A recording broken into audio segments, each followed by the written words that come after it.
पनडुब्बियों के टेक्नोलॉजी के मामले में इतना कैसे पिछड़ गया कि हमें चाइना की बराबरी करने में आगे 50 साल लग जाएंगे। और हमारे नौसेना के अधिकारियों ने जो एयरक्राफ्ट कैरियर पे भरोसा दिखाया था, तो हमें एयरक्राफ्ट कैरियर के मामले में तो ठीक है, बट पनडुब्बी के मामले में इतने कैसे पिछड़ गए। देखिए, पनडुब्बी को हम साइलेंट किलर कहते हैं, ये पानी के अंदर रहती है, जिस वजह से ये ऑलरेडी स्टिल्ट हो जाती है, कोई रडार सैटेलाइट इसको पानी के अंदर नहीं पकड़ पाता है। बालाकोट सर्जिकल स्ट्राइक के समय हम लोग पाकिस्तान की पनडुब्बी को ट्रेस कर रहे थे, जो 21 दिन बाद ट्रैक हुई थी। सोचिए, 21 दिन लग गया था हमें पाकिस्तान की पनडुब्बी। 21 दिन में कोई हथियार, कोई पनडुब्बी कितना तबाही मचा सकता है, आप आइडिया लगाइए। तो इन पनडुब्बियों के बारे में हम लोग समझते हैं, ये पानी के अंदर चलती है, इसे चलाने के लिए इसके प्रोपेलर को घुमाना पड़ता है। अब इन प्रोपेलर को घुमाने के लिए सिंपल सा है, इसके अंदर एक ठो इंजन सेट करते हैं, इंजन इसको नचा देगा। तो हम लोग एक इंजन लगा देते हैं, लेकिन जब इस पनडुब्बी को पानी के अंदर ले जाते हैं तो इंजन काम ही नहीं करेगा, क्योंकि इंजन को धुआं निकालने के लिए भी चाहिए और इसको एयर भी चाहिए, क्योंकि बिना ऑक्सीजन के तो फ्यूल जलेगा नहीं यहाँ पर। तो पनडुब्बी को अंदर कैसे लेके जाया जाए, यहाँ पर अंदर तो काम ही नहीं करेगा।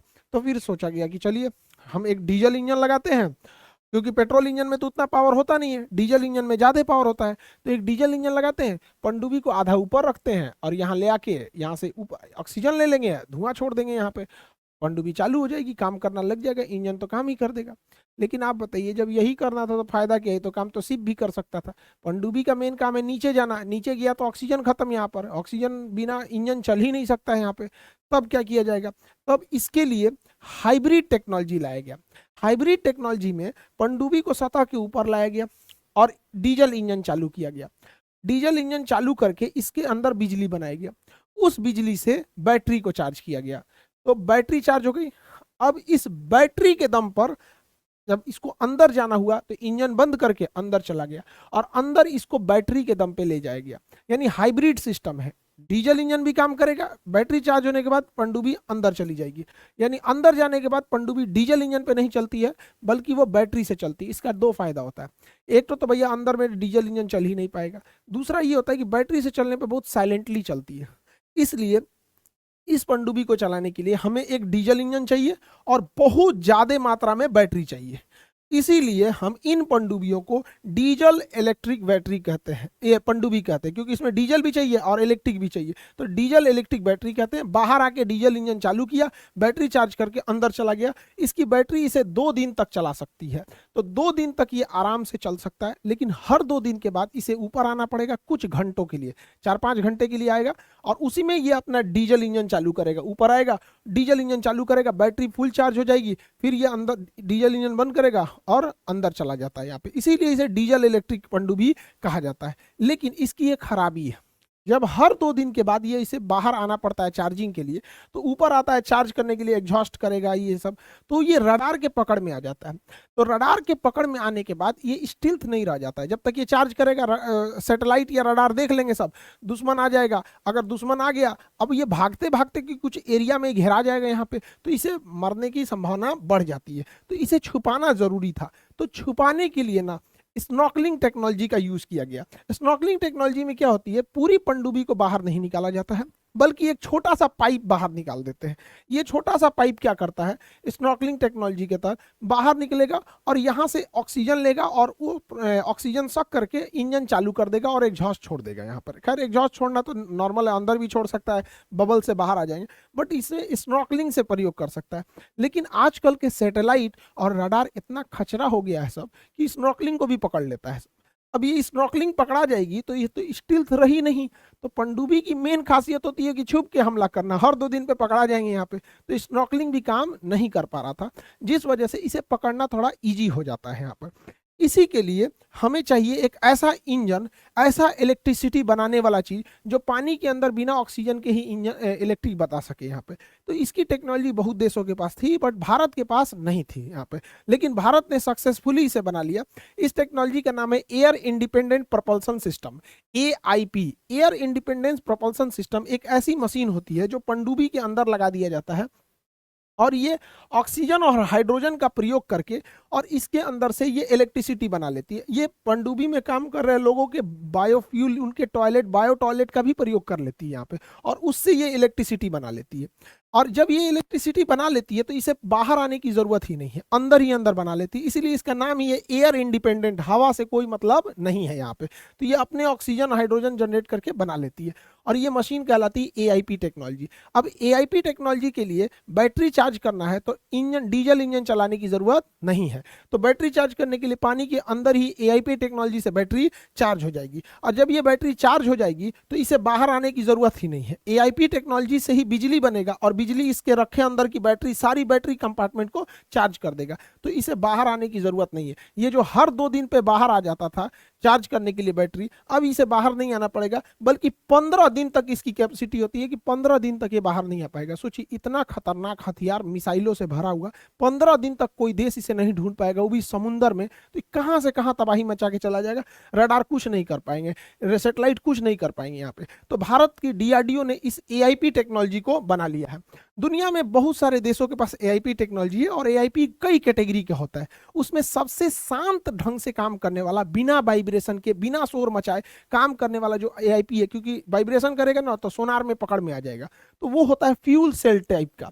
तो डीआरडीओ ने जो बनाया है एआईपी, उसका नाम है फ्यूल सेल एआईपी टेक्नोलॉजी। अब डीआरडीओ एक रिसर्च संस्था है, वो रिसर्च कर देगी, प्रोडक्शन नहीं करेगी, तो वो डीआरडीओ रिसर्च करके प्रोडक्शन यानी उत्पादन की जिम्मेदारी एलएनटी को दे दी है। अब ये एलएनटी इसका उत्पादन करेगी, भारी भरकम बिजली घर का, जिसका नाम एआईपी है, और इसे हम अपनी पनडुब्बियों में फिट करेंगे। हमारे पास जो अभी के समय में बेहतरीन पनडुब्बियां हैं वो फ्रांस की बनी हुई पनडुब्बी है, तो हम इस मशीन को फ्रांस के पास भेजेंगे, क्योंकि फ्रांस अपनी, और पनडुब्बियों को भी फ्रांस में भेजेंगे कि भैया इसमें उतना बड़ा जगह बनाओ और इसको उसमें फिट करो। तो उसे हम रेट्रो फिटिंग कहते हैं। रेट्रो फिटिंग क्या होती है कि पुरानी मशीन में जब नई टेक्नोलॉजी को इनबिल्ट करते हैं तो उस क्रिया को हम रेट्रो फिटिंग कहते हैं। तो हम अपनी कलवरी क्लास की पनडुब्बियों को जो फ्रांस से खरीद के लाए हैं, पनडुब्बी और एआईपी दोनों भेज देंगे फ्रांस में, वो वहां पे जाके रेट्रो फिटिंग करेगा। तो जो हमारी पुरानी कन्वेंशन पनडुब्बियां थी, कन्वेंशनल पनडुब्बियां चाहे पूरी तरह से बाहर आए या स्नॉर्कलिंग करें, हर 2 दिन पे आएंगी और सैटेलाइट से पकड़ में आ जाएंगी, इसलिए इनका कोई खास रोल रहा नहीं आज के जमाने में। तो इसलिए एआईपी जरूरी है। एआईपी से ये 15 दिन बाद निकलेंगी, तो 15 दिन तक छुपे हुए अपने मिशन को कर सकती है। एआईपी का भी बाप है न्यूक्लियर सबमरीन। न्यूक्लियर सबमरीन 3 महीना तक निकलबे नहीं करती है, हकीकत में तो इसको 10 साल तक भी नहीं निकलना है तो कोई दिक्कत नहीं, बट इसका भोजन खत्म हो जाता है, क्योंकि सप्लाई आखिर रहेगा ना 3 महीने की, इसके गोदाम में 3 महीने तक का ही खाना भरा होता है, मेडिकल किट, या 3 महीने, तो ये 3 महीने तक रह सकती है, बट ये 10 साल भी रह सकती है। बट ये 3 महीने पे आती क्यों है, तो भैया इसको खाना पीना भरने के लिए डॉक करना पड़ता है। अगर खाना पीना की सप्लाई अगर बीच रास्ते में कर दिए, देखिए बीच रास्ते में करिए या डॉक पे आके कीजिए, निकलना तो बाहर पड़ेगा ही पड़ेगा, 3 महीने बाद ही ये डिटेक्ट होगी। बट सोचिए 3 महीने तक गायब रहिएगा आप पूरे समुद्र के अंदर, कहां से कहां चला जाएगा, दुनिया का चक्कर लगा के चलाएगा। तो सबसे बेहतरीन हो जाती है वो होती है न्यूक्लियर सबमरीन। तो कन्वेंशनल हर 2 दिन पे निकलेगी, एआईपी टेक्नोलॉजी वाली 15 दिन पे निकलेगी, और ये 3 महीने से भी ज्यादा रह सकती है भोजन के वजह से। अब ये जो सबमरीन होती है न्यूक्लियर सबमरीन, ये भी 2 टाइप की होती है। न्यूक्लियर सबमरीन में कुछ सबमरीन अटैक सबमरीन होती हैं जो टॉर्पीडो मारती है, पानी के अंदर चलने वाले मिसाइल को टॉर्पीडो कहते हैं। ये टॉर्पीडो मारती है, अंदर अंदर अटैक करती है, टॉर्पीडो मार के किसी भी दुश्मन के शिप को गिरा देती है। यहाँ देखिएगा आप, ये टॉर्पीडो के आने का निशान भी है, यहाँ पे आपको दिख रहा होगा, यहाँ पे टॉर्पीडो आके इसे हिट कर दिया है, तो इसे हम अटैक सबमरीन कहते हैं। ये दुश्मन के शिप या दूसरी पनडुब्बियों को मार के गिरा देती हैं। और एक होती है न्यूक्लियर सबमरीन में ही मिसाइल सबमरीन, तो वो अटैक नहीं करती हैं, बल्कि उनके ऊपर में ना मिसाइल ट्यूब्स रखे होते हैं यहाँ पर, और इसमें से अचानक मिसाइल निकलता है और धड़ाधड़, देखिए समुंदर है, नीचे क्या दिख रहा है, समुंदर, कहाँ से मिसाइल आ रहा है किसी को पता नहीं, और ये मार के किधर चली जाएगी पता ही नहीं चलेगा। तो ये जो होता है ना, ये दूसरे देश को डराने के लिए होता है। किसी देश के आगे ले आके समुंदर के नीचे खड़ा कर दीजिए अपना न्यूक्लियर मिसाइल सबमरीन, मारेगा, परमाणु बम वगैरह मार देगा। इससे फायदा क्या होता है कि हम लोग सेकंड स्ट्राइक कर सकते हैं। जैसे हमारे देश के ऊपर अचानक 30-40 ठो परमाणु बम मार दिया कोई, पूरा देश उड़ जाएगा, तो कौन हमला करेगा, जवाब कौन देगा? तो हमारी जो न्यूक्लियर सबमरीन है, जो मिसाइल लेके घूम रही हैं, वो मारेंगी, फिर सेकंड स्ट्राइक मारेंगी यहाँ पर, और वो पानी के नीचे से मारेंगी जो देश ने परमाणु बम मारा है। समझ में आएगी नहीं? तो ये सेकंड स्ट्राइक के काम में आते हैं, युद्ध के काम में नहीं आएगा, एकदम लास्ट ऑप्शन होता है। तो सबसे खतरनाक जो पनडुब्बियां होती हैं वो, तो भारत को भी अपने सुरक्षा के लिए, नेवल सुरक्षा के लिए पनडुब्बी के 4 लेयर की जरूरत है। जो पहला लेयर है वो फर्स्ट लेयर जो होना चाहिए वो होना चाहिए कन्वेंशन सबमरीन का, जो स्नॉर्कलिंग की टेक्नोलॉजी का प्रयोग करके हर 2 दिन पे बाहर आएगी। तो ये हमें भारत के बॉर्डर एरियाज में डिप्यूट करना चाहिए। जो डीप सी में जाएगा वो एआईपी इक्विप्ड होना चाहिए ताकि 15 दिन तक बिना निकले वो काम कर सके। और दूर का जो लेयर की सिक्योरिटी होनी चाहिए वो न्यूक्लियर अटैक सबमरीन होनी चाहिए कि दुश्मन का जहाज वगैरह पनडुब्बी आए तो मार दे। और एकदम डीप ब्लू ओशियन होना चाहिए एकदम दूर दूर तक, तो वो होनी चाहिए न्यूक्लियर मिसाइल। तो 4 टाइप की, कन्वेंशनल पास में हो गई, एआईपी टेक्नोलॉजी मिडिल में हो गई, न्यूक्लियर अटैक और दूर हो गई, एकदम दूर रहना है तो न्यूक्लियर मिसाइल। तो हमारे पास चाहिए 4 लेयर की सिक्योरिटी, जबकि भारत के पास 4 लेयर की सिक्योरिटी नहीं है। हमारे पास न्यूक्लियर अटैक सबमरीन नहीं है और हमारे पास एआईपी अभी भी किसी में इंस्टॉल नहीं है। तो हमारे पास एक कन्वेंशनल सबमरीन है और नहीं तो फिर मिसाइल मारने वाली, अटैक नहीं है। तो जबकि हमें चाहिए 4। आप लोग को क्या लगता है कि भारत सरकार को इन चारों लेयर पे सोचना चाहिए कि नहीं? जबकि हमारा दुश्मन जो है चाइना, उसके पास 4 लेयर की सिक्योरिटी है यहाँ पर, और उसके पास हमसे 4 गुना ज्यादा पनडुब्बियां हैं और परमाणु पनडुब्बियों का जखीरा है, एआईपी टेक्नोलॉजी की पनडुब्बियों का उसके पास जखीरा है। यहाँ पर पूरी दुनिया को चौंका के रखा है चाइना ने। लेकिन चाइना के पास जब इतनी पनडुब्बियां हैं तो आखिर हमें अपनी सुरक्षा कैसे करना है? पनडुब्बी खतरनाक है बट पनडुब्बी को भी तो मारा जा सकता है। तो इसके लिए हम अमेरिका के 2 जहाजों का यूज करते हैं। एक हेलीकॉप्टर है रोमियो हेलीकॉप्टर, ठीक है, और एक जहाज है जिसका नाम है P8I पोसाइडन। ये हेलीकॉप्टर के नीचे रडार लगा होता है, सोनार, और इसके अंदर भी बहुत हाई फ्रीक्वेंसी के सोनार वगैरह लगे होते हैं। ये पानी के नीचे पनडुब्बियों का पता करते हैं।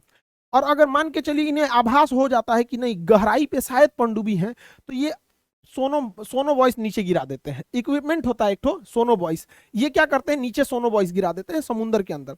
वो समुद्र के अंदर गिर के तरंगे छोड़ता है और पता लगा लेता है कि कहीं कोई पनडुब्बी तो है कि नहीं यहाँ पे। तो अगर कोई बाहर से स्नॉर्कलिंग से जांच कर रहा होगा या बाहर निकल के चार्ज कर रहा होगा तो उसको पकड़ लेगा। लेकिन एआईपी इक्विप होगा या परमाणु पनडुब्बी होगी तो निकलेगी ही नहीं। तो ये ऊपर ऊपर पूरे रडार से, हाई पावर के रडार से देख लेता है, और नहीं तो सोनो वॉइस गिरा के अंदर तक में देख लेता है। और इसके अंदर पूरा कमांड सेंटर होता है, पूरा कमांड सेंटर। जैसे ही इन लोग को कोई पनडुब्बी दिखती है कहां पे है, तुरंत उसका लोकेशन अगल बगल के जहाजों को दे दिया जाता है कि जाके मारो। अब जो पहले पहुंच गया वो जाके उसे मारता है। सपोज कोई हेलीकॉप्टर था तो हेलीकॉप्टर उसको टारपीडो गिरा देगा। टारपीडो पानी में घुस के मार करने वाली मिसाइल होती है, तो हेलीकॉप्टर मार के गिरा देगा। अगर नेवी का कोई जहाज है तो जहाज उसको मार के टारपीडो से गिरा देगा। अगर कोई पनडुब्बी उस दुश्मन की पनडुब्बी के पास है तो वो अपने टारपीडो से मार के गिरा देगी। कोई नेवी का शिप है तो शिप के ऊपर भी टारपीडो लगा होता है, कहीं से मार के गिरा दिया जाएगा जहां भी पकड़ में आएगा तो, और ये जाके दुश्मन की पनडुब्बी को तहस नहस कर देता है। तो हमारे पास एंटी सबमरीन वारफेयर में हम चाइना के आगे हैं, बट सबमरीन के मामले में हम चाइना के पीछे हैं। हमसे ज्यादा सबमरीन है चाइना के पास, बट मारने की क्षमता चाइना से बेहतर है हमारे पास यहाँ पर, तो हम इसे मार सकते हैं।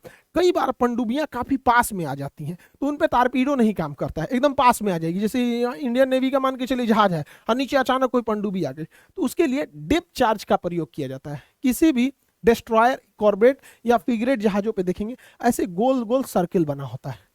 अब इसको जूम करके दिखाते हैं, ये इसे डेप्थ चार्ज कहते हैं। इसके अंदर बारूद भरा होता है और जिस एरिया में चारों ओर घूम सकते हैं, जिन्हें इन्हें कोऑर्डिनेट मिलता है कि इधर दुश्मन की पनडुब्बी है, धड़ धड़ धड़ धड़ यहाँ पे डेप्थ चार्जर फेंक देते हैं। ये डेप्थ चार्जर बड़ी खतरनाक होते हैं। जब हम इन डेप्थ चार्जरों को फेंकते हैं तो ये पानी में जाते हैं, और जब पानी में ये चले जाते हैं तो पानी के नीचे जाते हैं 100-200 फीट नीचे, और 100-200 फीट नीचे जाने के बाद ना ये पानी में जाकर बम से फटते हैं एकदम। और पानी में जाने के बाद इतना जोर से फटते हैं ना कि पानी के अंदर एक झटका हो जाता है। तो पानी के अंदर जब झटका लगता है ना तो पनडुब्बी इम्प्लोज कर जाती है, अंदर से पिचक जाती है, और जैसे पिचकेगी पनडुब्बी ब्लास्ट कर जाती है। जैसे कोई हवाई जहाज है, हवाई जहाज के बगल में कोई बम फोड़ दे बम से, तो उड़ते हवाई जहाज के बगल में बम फोड़ेंगे तो हवाई जहाज इसे डिसबैलेंस होगा, और इतना हाई स्पीड और इतना प्रेशर में रहता है कि वो चकनाचूर हो जाएगा वहां पे। तो वही इंप्लोजन से हो जाता है। तो डेप्थ चार्जर डायरेक्ट हिट नहीं करते हैं बल्कि अगल बगल में, इसलिए अंधाधुन 50-60 गो डेप्थ चार्जर फेंका जाता है, और जिस वजह से पनडुब्बियां इंप्लोज करके अंदर की ओर फट जाती हैं, क्योंकि अचानक झटका लगेगा तो उसका मेटल पचकेगा और समुद्र प्रेशर इतना लगाएगा कि डेप्थ चार्जर की वजह से ये पनडुब्बियां तबाह हो जाएंगी। तो आप देखिए कि हमारे पास भले पनडुब्बी नहीं है लेकिन पनडुब्बी मारने की क्षमता है। तो एक चीज तो आपको समझ में आ गया कि ससुरा पनडुब्बी अगर दिख गई तो उसको मारना बड़ा इजी है। पनडुब्बी भले खतरनाक है लेकिन दिख गई तो मारना बहुत इजी है, क्योंकि कोढ़िया होती है पनडुब्बी, धीरे धीरे चलती है 40-50 की स्पीड में, तो उसको टारपीडो से मार देगा, मिसाइल से मार देगा, डेप्थ चार्जर से मार देगा। इसलिए जरूरी है कि पनडुब्बियों को लोकेशन ही न पता चले। इसलिए जब पनडुब्बी गहराई में होती है तो इसका लोकेशन नहीं पता चलता है, लेकिन जब ये अपने मेंटेनेंस के लिए या फिर रसद खाने की सप्लाई के लिए या हथियार की रीफिलिंग के लिए वापस आती है अपने बेस पे, तो ट्रैक हो जाती है ऊपर सैटेलाइट से। इसलिए इसके लिए अंडरग्राउंड बेस बनाना बहुत जरूरी होता है। तो पनडुब्बी अंदर अंदर आएगी, इसमें घुस जाएगी, पता ही नहीं चलेगा, ये पहाड़ों के अंदर रहेगा। तो भारत एक प्रोजेक्ट वर्षा चला रहा है। प्रोजेक्ट वर्षा के तहत हम विशाखापट्टनम के पास रामबिली नामक एक जगह में हम अंडरग्राउंड सबमरीन बेस बना रहे हैं, जिससे कि पनडुब्बी अंदर आके फिर हथियार लोड करके चली जाएगी, पता ही नहीं चलेगा आया या नहीं आया। नहीं तो फिर अगर मान के चलिए भारत के पास पनडुब्बी है कोई, अगर बेस में गई तो दुश्मन को पता चल जाएगा ना कि अभी तो बेस में गई है, हमला कर सकते हैं यहाँ पे। तो ये रामबिली में इसे बनाया जा रहा है। हमसे पहले चाइना इसे बना के रख चुका है। चाइना का जो है यहाँ पे हैनान एक प्रांत है, चाइना का हैनान द्वीप चाइनी नौसेना का एकदम गढ़ है। यहाँ पे बहुत ज्यादा हैविली मिलिटराइज्ड ये द्वीप है, हैनान द्वीप। इस हैनान द्वीप के पास चाइनीज पनडुब्बियों का जखीरा है और वहां पे यूलिन नेवल बेस है। आप ध्यान से देखिए, आपको इमेज में दिख रहा होगा कि पानी के अंदर एक पनडुब्बी दिख रही होगी, और ये पनडुब्बी इस यूलिन नेवल बेस के अंदर जा रही है। और यहाँ अंदर जाने के बाद यहाँ पर इसके अंदर मेंटेनेंस, रिफिटिंग, हथियार लोडिंग, खाना पीना जो भरना है भर सकते हैं यहाँ पर। तो ये यहाँ पे यूलिन नेवल बेस में है यहाँ पे। तो भारत भी इस प्रोजेक्ट पे अच्छा खासा काम कर रहा है यहाँ पर। अब नेवी में आप अक्सर एक शब्द यूज सुनते होंगे, किसी शिप को बोलता है कॉर्बेट है, किसी को फ्रिगेट कहता है, किसी को डिस्ट्रॉयर होता है, तो कोई लैंडिंग शिप होते हैं, कोई पेट्रोल वेसल होता है, कोई कैरियर होता है, कोई एम्फीबियस होते हैं, सब ये अक्सर आप लोग सुने होंगे यहाँ पे। और पनडुब्बी के मामले में अगर आप यूपीएससी मेंस लिखेंगे तो साइंस एंड टेक के पार्ट में आपको ये तो अच्छा खासा आपको लिखना पड़ जाएगा यहाँ पे कि पनडुब्बियों के लिए, क्योंकि ये ज्वलंत मुद्दा है, तो पनडुब्बी में दो चीज आप सुनते होंगे यहाँ पर कि एक प्रोजेक्ट 75, आई 76, 77, 877 क्या है। अगर ये समझ में आ गया प्रोजेक्ट तो ससुरा एगो अलगे दिमाग खाता है। पनडुब्बियों का क्लास कोई होता है Scorpene class, Kilo class, Akula class, type 152, Kalvari class, Sindhu Ghosh class, Shishumar class. अगर क्लास खत्म हुआ तो कन्वेंशनल सबमरीन, परमाणु submarine, missile submarine, attack submarine, AIP वाला। तो एआईपी कन्वेंशनल मिसाइल तो समझा दिए, अब बच गया ये प्रोजेक्ट वाला। तो प्रोजेक्ट वाले को भी हम आपको नेक्स्ट वीडियो में हम आपको समझा देंगे। यूपी